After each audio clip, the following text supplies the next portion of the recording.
Air conditioner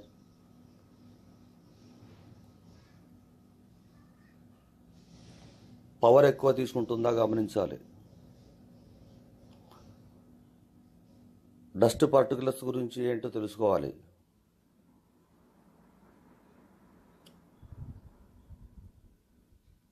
air బయటికి తక్కువ వస్తుందో గమనించాలి.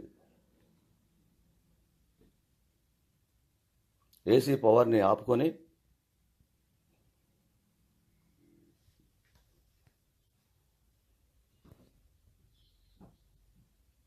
పవర్ స్విచ్ని కూడా ఆపేసుకొని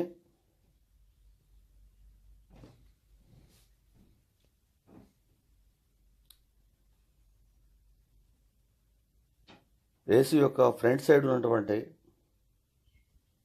క్యాబినెట్ని ఓపెన్ చేసి చూస్తే అందులో ఎంత డస్ట్ ఉందో కనిపిస్తుంది. అంత డస్ట్తో మనం ఏసీని ఆన్ చేసినట్టయితే థ్రోట్ ఇన్ఫెక్షన్ వస్తుంది.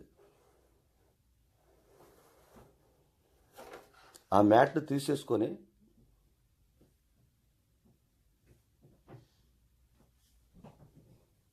సింపుల్గా మ్యాట్లని రిమూవ్ చేసి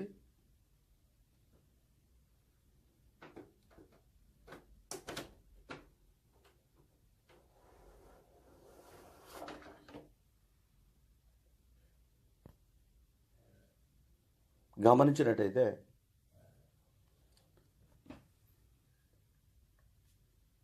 ఆ డస్ట్ ఎంత ఉందనేది కనిపిస్తుంది క్లియర్గా.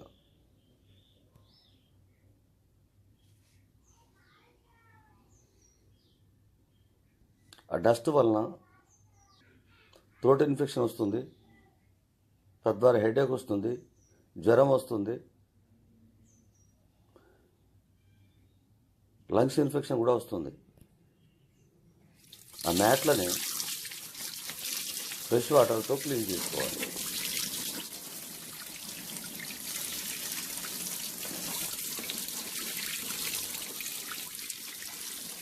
ట్యాప్ వాటర్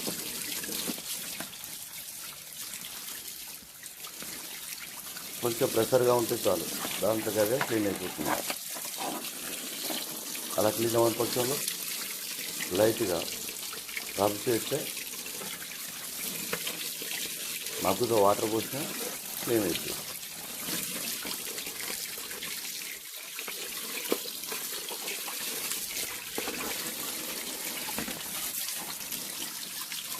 అలా రెండు మ్యాట్లని శుభ్రంగా క్లీన్ చేసుకొని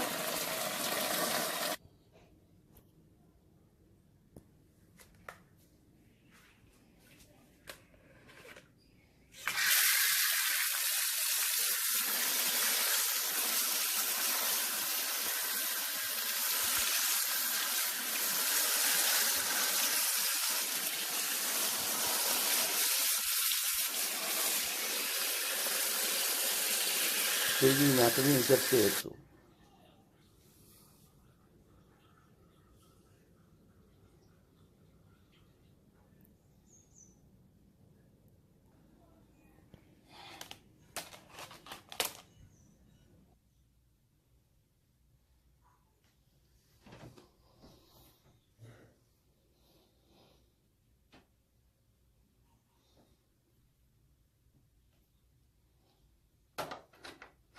ఆ ఇన్సైడ్ ఉన్నది కూడా ఒకసారి క్లీన్ చేస్తే మంచిదే, కానీ మధ్య మధ్యలో ఈ మ్యాట్లు తీసి క్లీన్ చేసుకోవటం వలన డస్ట్ వల్ల వచ్చే ప్రాబ్లమ్స్ తగ్గుతాయి.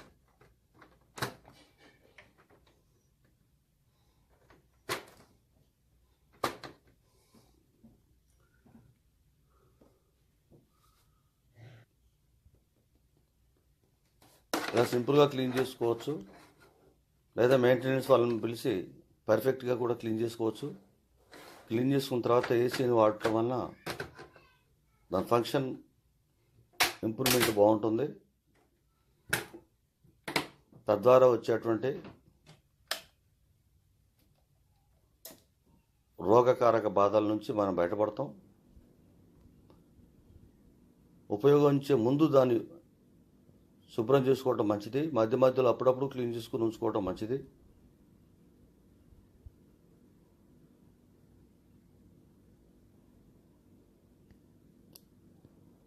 ఏసీ మ్యాట్లు ఎప్పటికప్పుడు పరిశుభ్రంగా ఉంచుకోవటం వల్ల ఆరోగ్యం బాగుంటుంది. శుభం. సబ్స్క్రైబ్ చేస్తే అప్డేట్స్ ఈ అందుబాటులో వీడియో ఉంటాయి. నచ్చినట్టయితే లైక్ చేయండి, మీ స్నేహితులతో చెప్పండి, సబ్స్క్రైబ్ చేయండి. Thank you.